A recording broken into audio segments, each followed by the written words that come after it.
아멘. 하나님께서 오늘 우리에게 주시는 말씀은 이사야서 12장 1절에서 6절입니다. 이사야서 12장 1절에서 6절입니다. 그날에 내가 말하기를 여호와여 주께서 전에는 내게 노하셨사오나 이제는 주의 진노가 돌아섰고 또 주께서 나를 아니하시오니 내가 주께 감사하겠나이다 할 것이니라. 보라 하나님은 나의 구원이시라. 내가 신뢰하고 두려움이 없으리니 주 여호와는 나의 힘이시며 나의 노래시며 나의 구원이심이라.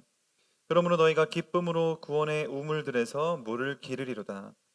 그 날에 너희가 또 말하기를 여호와께 감사하라.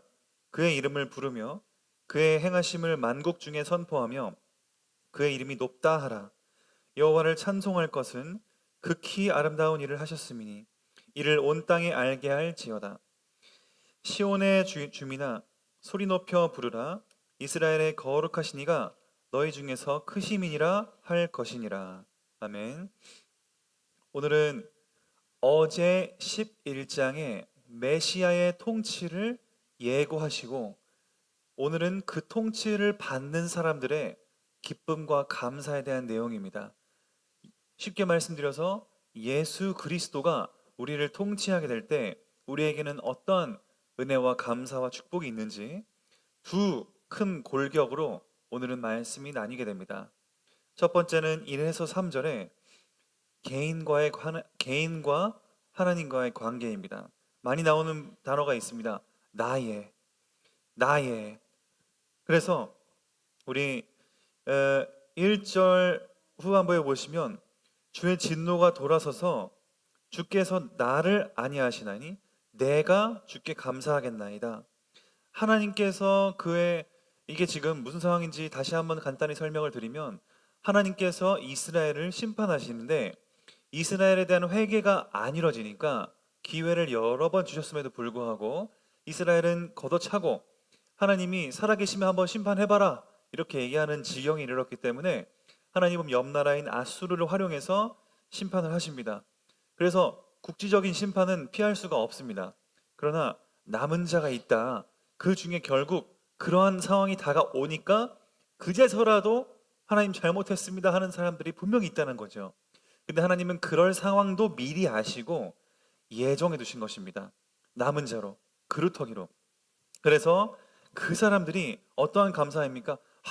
내 주인은 고통받고 나라 전체에 지금 전국적으로 국지적인 하나님의 심판이 있는데 나는 거기에서 건진받았구나. 하나님 나에게선 진노를 돌이켰구나. 이 진노를 돌이킨다는 것은 나라 전체에 대한 진노의 돌이킴이 아닙니다.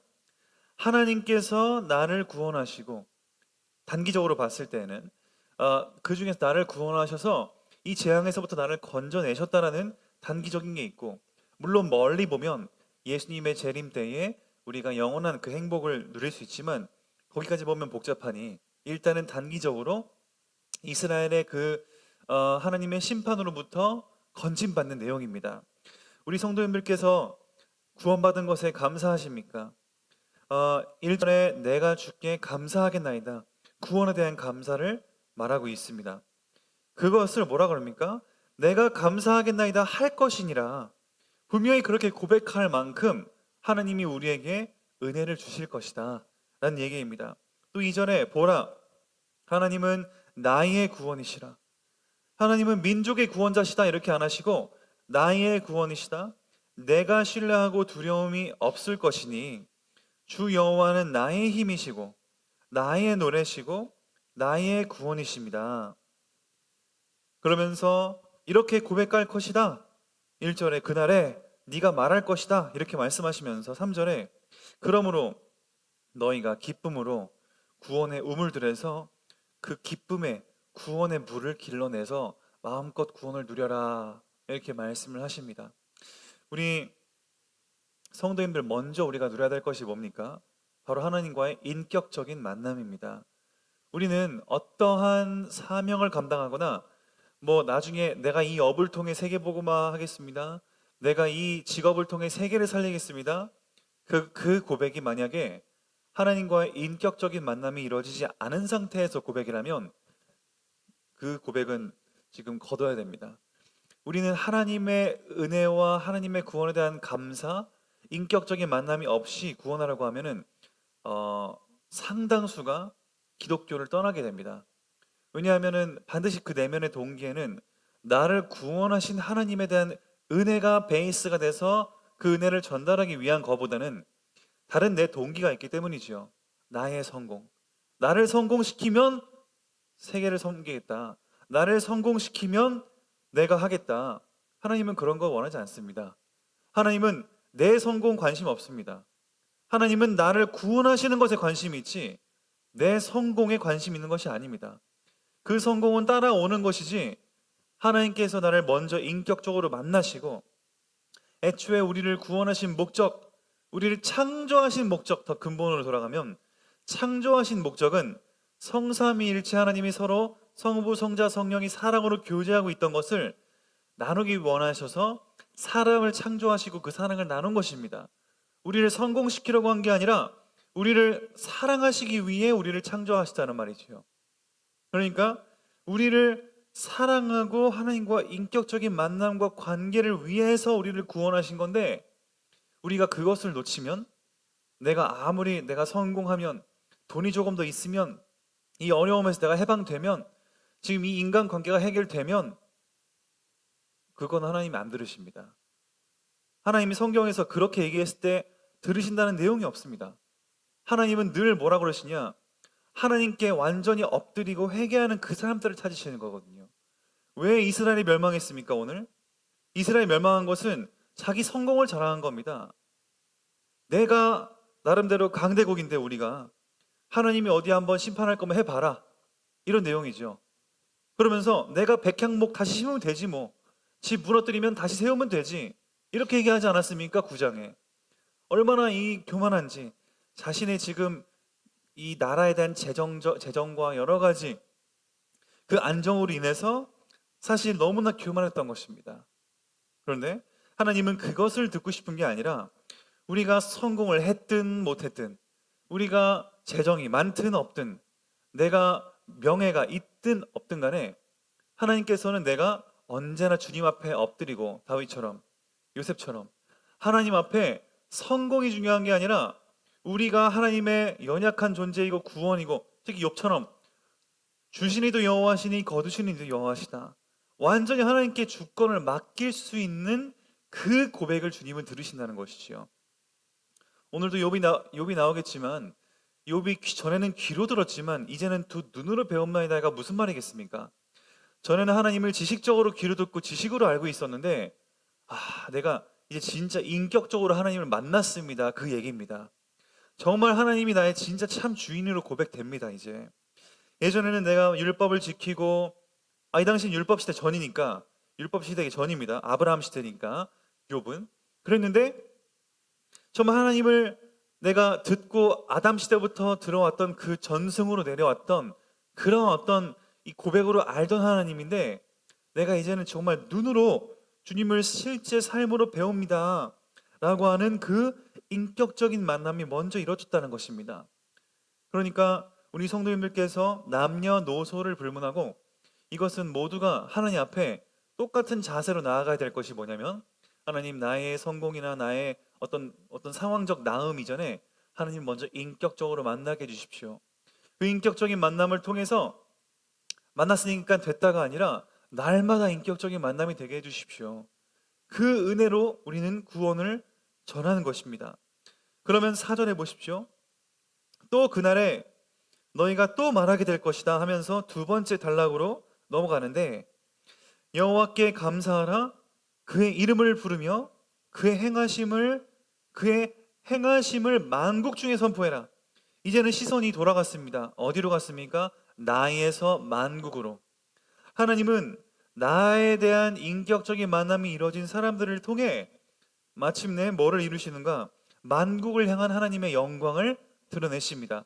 개인에게 줬던 그 구원의 감사와 은혜가 이제는 만국으로 흘러가기를 원하신다는 겁니다. 다시 한번 읽겠습니다. 여호와께 감사하라 그의 이름을 부르며 그의 행하심을 만국 중에 선포하며 그의 이름이 높다 하라. 요셉이 이랬지 않습니까? 다윗이 이러지 않았습니까? 솔로몬도 이러지 않았습니까? 여호와를 찬송할 것은 지극히 아름다운 일을 하셨음이니 이를 온 땅이 알게 할지어다. 온 땅이 알게 할 것이다. 그러면서 시온의 주민아, 이스라엘 백성들아, 얘기입니다. 소리 높여 부르라. 이스라엘의 거룩하신 이가 너희 중에서 크심이니라 할 것이다.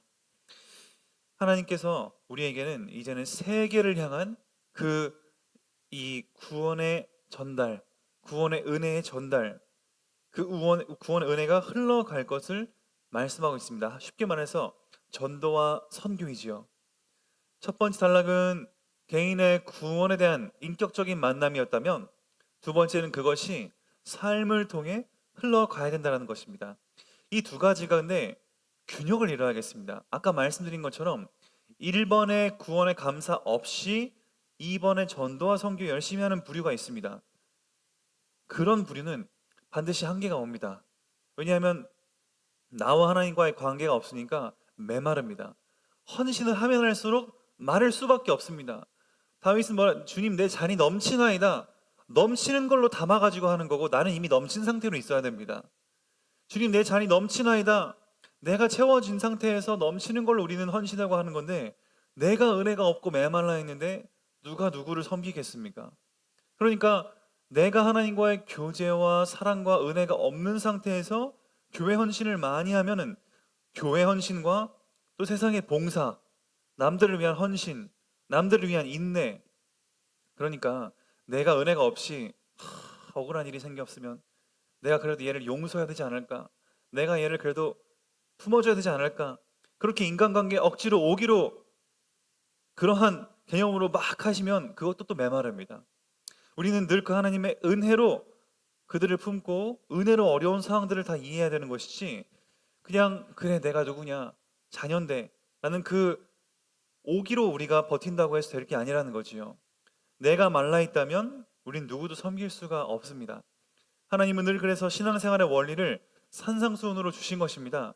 제자들이 본격적으로 활동하기 이전에 심령이 가난한 자가 복이 있다, 열심히 헌신하는 자가 복이 있다 말씀 안 하셨습니다. 과부를 케어하는 자가 복이 있다 이렇게 말씀 안 하셨습니다.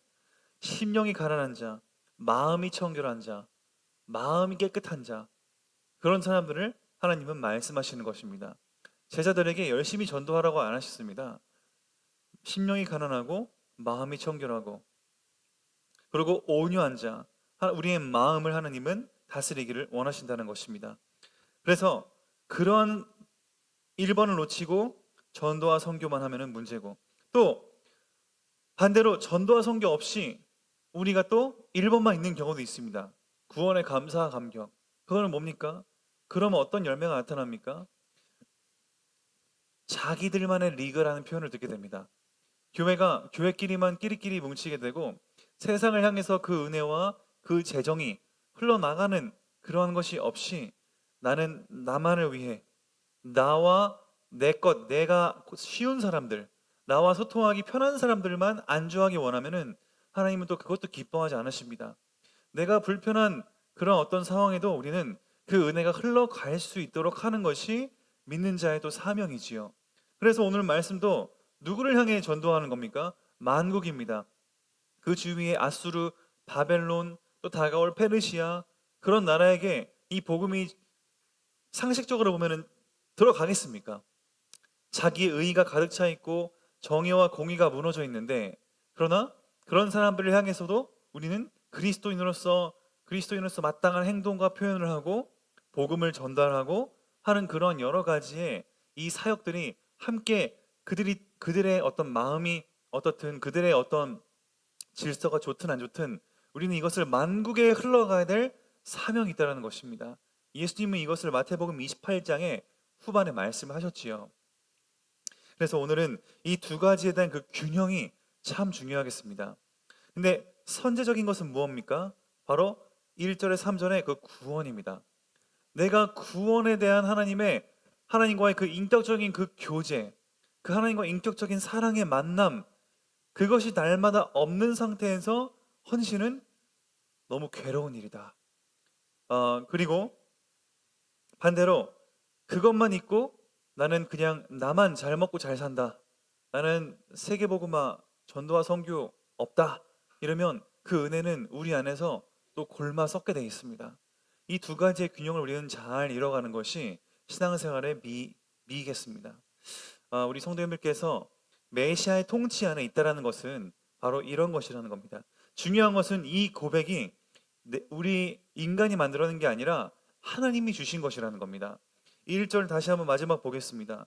그날은 뭡니까? 메시아가 통치하는 날에, 이 말입니다. 앞에 11장의 흐름에 이어서 메시아가 통치하는 그 날에 너에게 말하기를, 네가 말하기를, 뭡니까? 이게 누가에게 말하게 한다는 겁니까?